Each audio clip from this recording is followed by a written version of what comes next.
Голди? Какво правиш? Ой, боже! Какво правиш, че момченце златно? Ах, ти знаеш ли колко си специален и как и ти за тебе се грижат добре и Леля Джули събира пари, въобще ти знаеш ли? Ой, боже! Я да го пуснем на земята да видим, ходи ли? Какво стана, моето момче? Какво правиш ти, ми златинчък? Какво правиш, патенци, красиво? Да, айде сега. Амам. Айде, златничък. Манджичка. А той иначе си е без промяна, нали? Поддържа си температура. Да.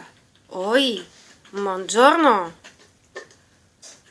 Манджорно. Ох, майко.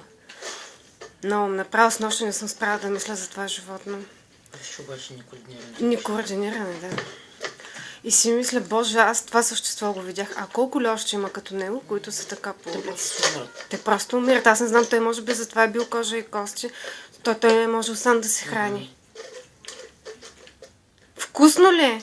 Ма цялото е за тебе, няма да се притесняваш.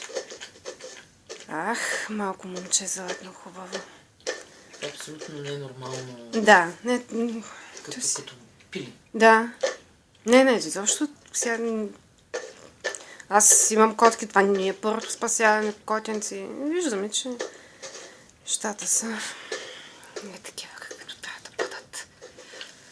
Ей, Голди! Ти ми се струваш иначе по-добре.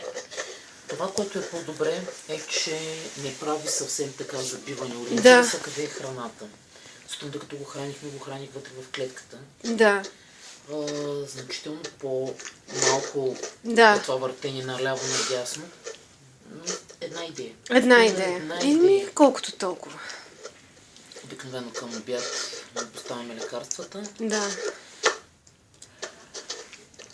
Една идея. Сега той, когато го донесохме, аз не знам, не помня вече вие ли бяхте или ваша колежка. Не, колежка. Да, просто той беше страшна работа.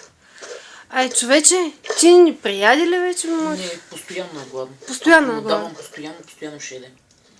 Боже, колко е, той много време е страдал. Айде, стига съм правила клип. Айде, дай една усмивка за Леля Джули, която много ти обича. И после ще направим малко снимчици.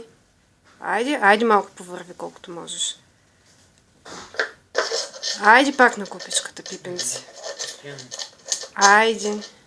Айде спираме с снимането на видеоклипчето и ще направим няколко снимки.